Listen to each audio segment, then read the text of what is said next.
Hamas has proven to be a lethal foe of Israel, but the most threatening regional militant group is Lebanon's Hezbollah. In contrast to the majority of Hezbollah's traditional weaponry, the group owns a vast rocket and missile arsenal as well as drones, some of which are highly accurate. Welcome everyone! In today's video, we're going to tell you about Hezbollah's serious threat to Israel. With Israel at war with Hamas, the possibility of Hezbollah involvement looms enormous. The Party of God's possession of a strong arsenal of precision-guided missiles, rockets, and drones is especially concerning. But before we proceed further details, if you're new to this channel, remember to go ahead and hit the bell icon to subscribe so you won't miss the informative videos we will upload in the future.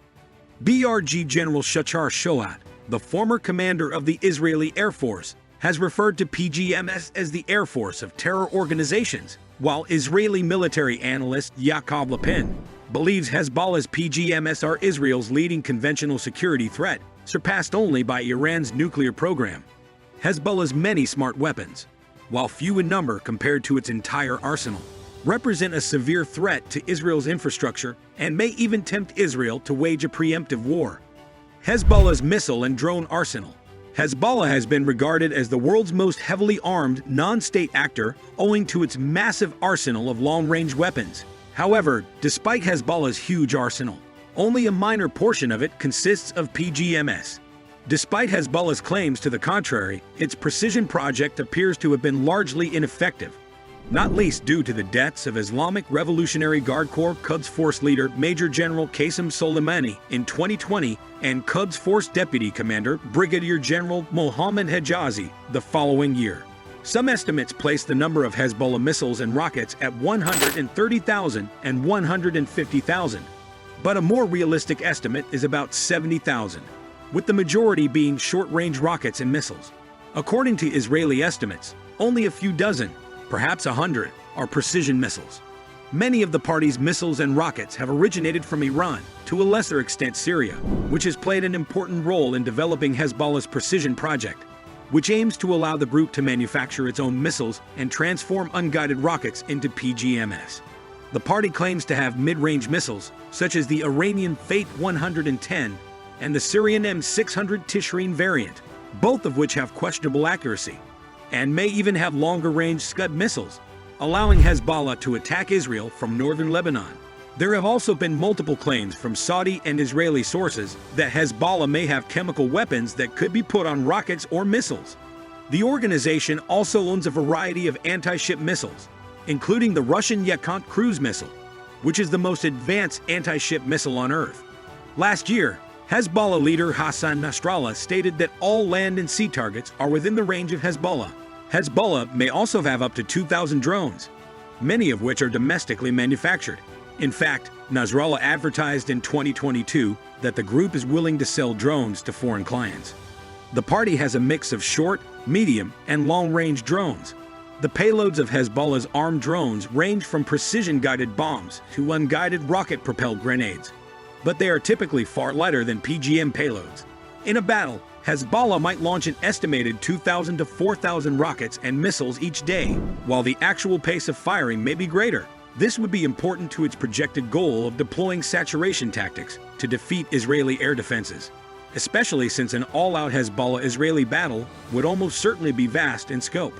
Because Hezbollah may only have a few hundred precision missiles and would face focused Israeli operations to destroy its launchers, it would most likely be unable to carry out an aggressive and long-term campaign of precision missile attacks, limiting the damage it could inflict over time.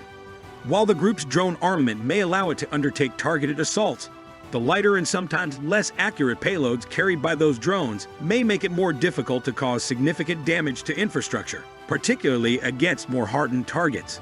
Threat to Israeli infrastructure. While Hezbollah's drones and PGMs will undoubtedly target military objectives, they are also likely to attack civilian infrastructure in order to paralyze the Israeli state and society. Potential targets can be deduced from Hezbollah's previous activity. For example, in 2022, Hezbollah threatened the Kish gas fields with drones. Some of its public pronouncements are also informative. For example, in a 2019 interview, Nasrallah emphasized central Israel, stating that a large proportion of the Israeli population resides in this area, as well as the majority of the Israeli government, military and air bases, oil refineries, power plants, shopping malls, seaports, airport water desalination plants, and so on. In 2022, an Iranian media published an article describing Israel's target bank, which included various government structures as well as nuclear and military sites. Earlier last year, Nasrallah specifically threatened Israel's civilian airports, military airports, air force bases, power plants, water plants, central communication centers, refineries, and the nuclear reactor in Dimona. Nasrallah has often threatened to strike ammonia storage sites in Israel, particularly near Haifa, although Israel's largest ammonia tank at the time, located in the port of Haifa, was closed in 2017 owing to environmental and health issues. A huge ammonia facility is currently under construction in the city. Indeed, Haifa apparently has 1,500 aggregate risk areas and 800 types of dangerous chemicals.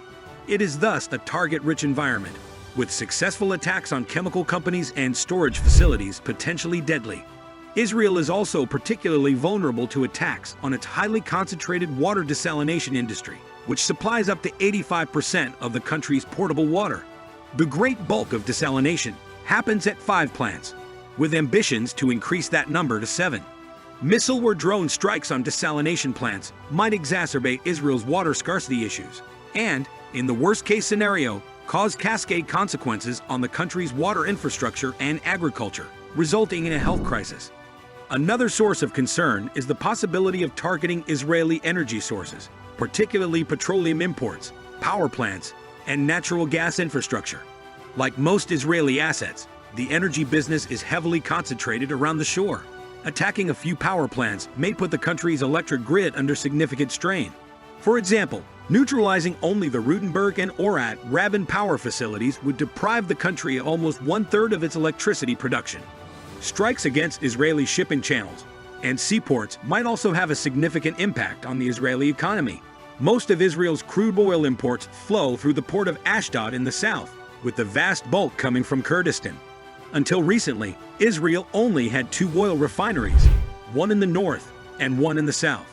A successful strike on the Ashdod port or the Bezin oil refineries would most likely devastate the country, which, although dramatically reducing its oil consumption over the last 40 years, nevertheless relies on oil for more than 40% of its energy needs. Air transportation in Israel is also centralized. Almost all of it travels via Ben Gurion Airport, which regularly sees more than 24 million travelers per year in non-pandemic years, whereas the next busiest airport can only handle 2 million, though it is significantly less traffic thus far. Hezbollah would have a more difficult transportation target in the Israeli highway system, which has a disproportionately high number of heavy traffic roads in central Israel.